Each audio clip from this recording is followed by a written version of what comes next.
usual. There are cases where the amount of seasons a show has varies depending on the source.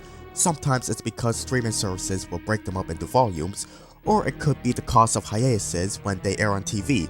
Take American Dad for instance.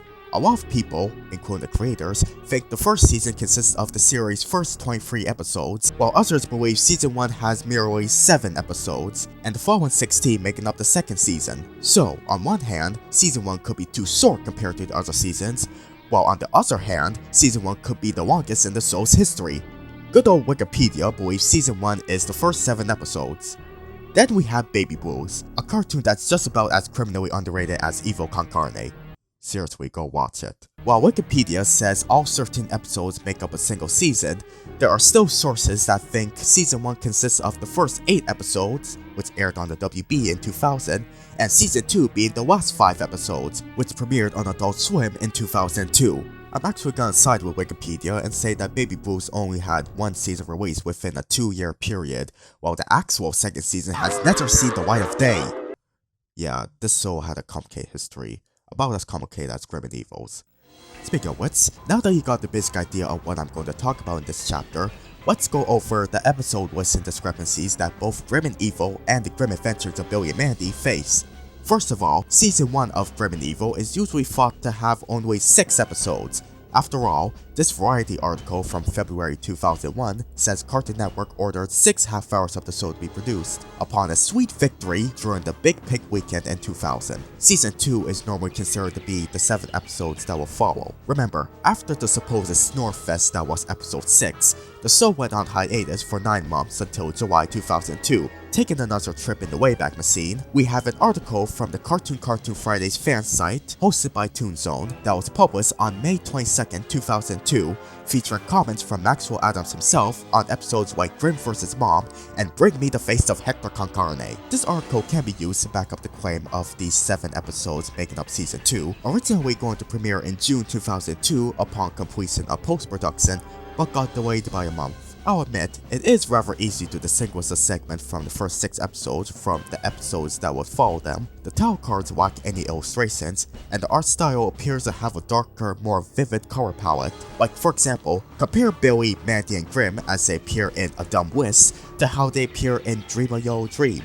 And here's the Evil Gang as they appeared in Evil Goes Wild, compared to how they look in Search and Destroy, which by the way is my personal favorite episode of Evil Con Carne. The art evolution of both segments during their Grim and Evil days may be rather subtle, but trust me when I say that they are there. I'll touch on the art style again later on. Unfortunately, Toonzone will provide some conflicting info. Several posts on the forums believe Grim and Evil's first season consists of the first 13 episodes of the show, and season 2 being those 13 other episodes that we've been going over for God knows how long. In addition, there was an interview with Maxwell Adams published on June 1st, 2002 to promote the grand return of the show after 9 months of waiting. And waiting. In the interview, when Maxwell talks about what he and his crew had in store for Evil Con Carne, he had this to say. Blah blah blah blah blah blah blah. Actually, I don't think I should try and read it in Cogmando's voice, sorry. I'll do Jeff the Spider impression instead. In the second season, which we're working on right now, you get a few hints as to where Boskov came from, but I'm really saving that story for later.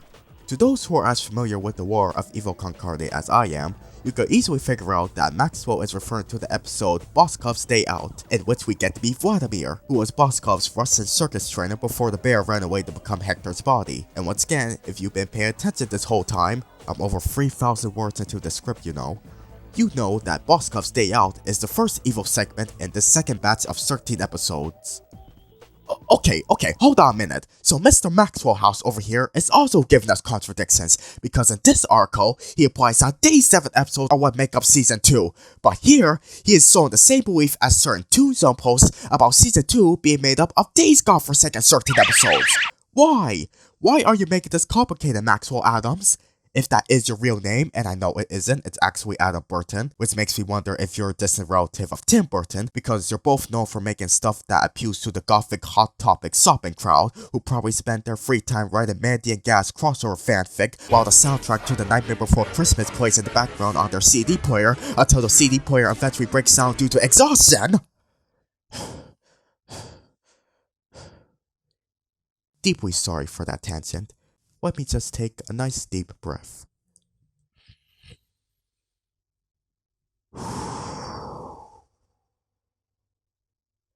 Anyway, essentially, Grim and Evil does face the same dilemma as American Dad. Most people think this way, others, mostly Toonzone, think the other way. But which way is the right way? You know what?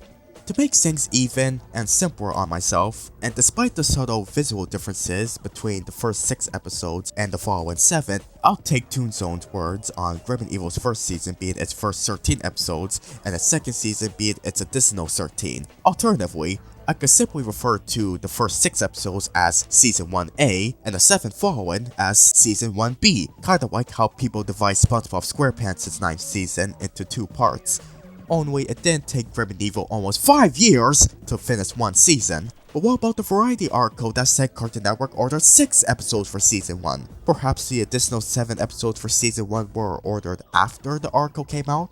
Or maybe they were ordered before? Either way, you have to keep in mind that the average production duration of a half-hour animated series is either half a year or a full year. The 6 episodes that are commonly thought to be the only ones that make up Season 1 might have just finished pre-production before beginning post-production around the time of this article's publication.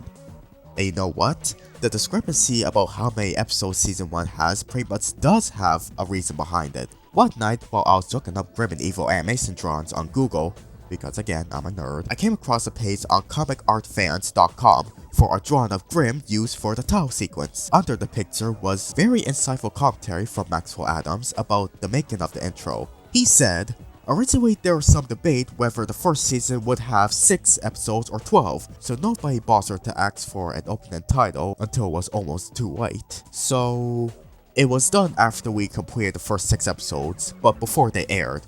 Okay then, I guess that clears things up. As someone who recently recreated the Grim and Evil intro just for fun, well specifically the last 12 seconds of it, finding this paragraph really made my evening. Also, I would like to share a little clip that I found of Maxwell at Creativifest 2016 talking about the early days of running his show. Billy and Mandy had a weird history in that somebody in the network didn't like it, so there was always this threat of doom hanging over it. So after the six episodes we did, they never say canceled, they just say, we're not making more right now, and that's how I say canceled. So that happened, I think, 3 times during the series. But during the 6 episodes, there's not a lot of time in TV production, So there you have it. All in all, I say this is the true first season of Grim and Evil, and this is the true second season. Not this, but this. Not this, but this. Now, earlier I said that Billy and Mandy as a standalone show also suffers from such discrepancies. Let's go over them, shall we? Because of the split from Grim and Evil in 2003, and because a lot of people still believe Grim and Evil only lasted for 13 episodes, some sources say Billy and Mandy's first season consists of its first 23 segments originating from Grim and Evil, and that the 26 segments that will follow are the only ones that make up Season 2. Thus, Billy and Mandy is often thought to have 7 seasons. On the other hand, there are sources like Wikipedia that lumps Billy and Mandy's first 49 segments into 1 season. Also, sources such as the DVD set and digital releases list only 13 half-hour episodes for Season 1 as opposed to 18, meaning the remaining 5 of Season 1 are listed under Season 2. Considering these 49 segments were all produced for Grim and Evil to begin with, I personally prefer to believe that Billy and Mandy's first season had 18 half-hour episodes with a total of 49 shorts, including Jacked Up Halloween. Thus, Billy and Mandy has 6 full seasons in total, not 7. So Wikipedia and iTunes are correct on how many seasons it lasted for. But there's another type of discrepancy Billy and Mandy suffers from, which goes along the lines of this. The first half-hour episode of the show could either be the one that consists of Topwat's School of Sorcery, HK Grimm, and its Pokemon, or the one that features the first 3 Billy and Mandy segments ever made. In other words, the Season 1 episode guide could either list the 10 half-hour episodes that premiered between June and October 2003 first, or the 9 half-hours that consist of segments from Grim and Evil's first 13 episodes. For the record, when it comes to Billy and Mandy as a standalone show, I'll side with the latter. You know, for the sake of chronology and whatnot. But what about that other show? Doesn't it suffer from any of the same discrepancies as Billy and Mandy? Well, yeah, but not really to the same extent. Well, it's inconsistent as to whether or not Evil Con Carne Season 1 episode guide just start off like this or like this. I usually don't see anybody on the internet say, this is Season 1, this is Season 2, and this is Season 3. Although Disney releases Evil Con Carne as a single season series, as opposed to one with 2 seasons. Understandable, since Season 2 only has 4 half-hour episodes, whereas Season 1 has 9, but otherwise, it's pretty much always set to have 2 seasons, with the show's final 8 segments making up Season 2, and all 26 of its Grim and Evil segments making up Season 1. Plus this show outlier of an episode titled Ultimate Evil, which is not a Grim and Evil segment, yet it still falls under the Season 1 production order.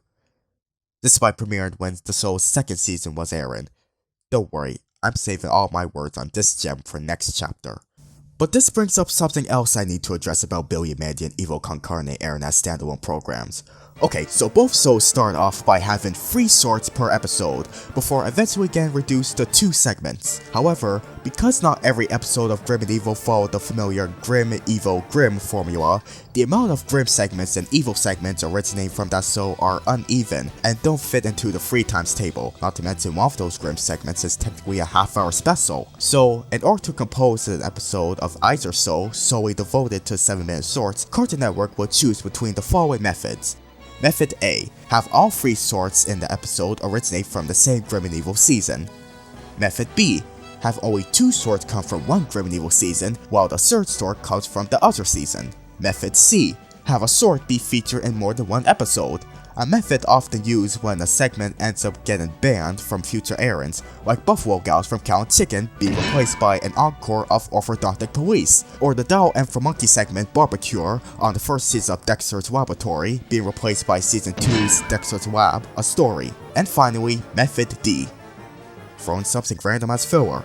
For example, on the Billy and Mandy episode that features Grim for a Day and Chicken Ball Z, Evil Con Carne's Max Courage will follow the Grim stuff, although some prints of this Billy and Mandy episode, such as on iTunes and Cartoon Network On Demand, will have a repeat of Halls of Time in place of Max Courage. Ah yes, I fondly remember feeling surprised by this occurrence when I was watching a marathon of Billy and Mandy on Halloween 2012 on Cartoon Network Canada. I almost thought the grim adventures of Billy and Mandy was suffering an identity crisis, thinking they were still Grim and Evil. Well, now I know that all of these sorts were made for that show anyway, so meh. Moving right along to Evil Con Carne, once upon a time, the segment Evil on Trial was apparently included in 3 half-hour episodes, based on my Wayback Machine research. One featuring the 2-part Smell of Vengeance, another featuring the Time Hole Incident and Christmas Con Carne, and the last one including Search and Estroy and The Pie Who Yubbed Me.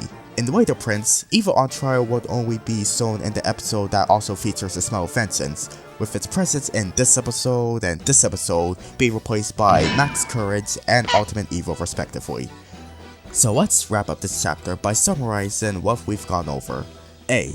As the Toonstone forms indicate, Season 1 of Grim and Evil is actually a full order of 13 episodes, rather than just the first 6 episodes, with the following 7 episodes being considered a Season 2, and those 13 other episodes making up the true 2nd season.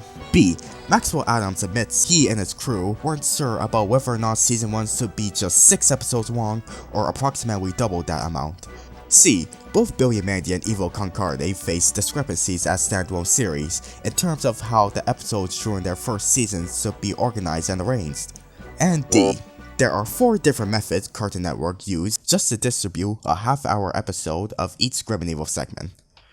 Of course, we're still not done yet. Time to move on to our next chapter, in which I go over how it makes sense that these segments of Billy and Mandy and these segments of Evil Con Carne were produced under the Grim and Evil umbrella all along. In other words, watch as my nerd meter continues to rise.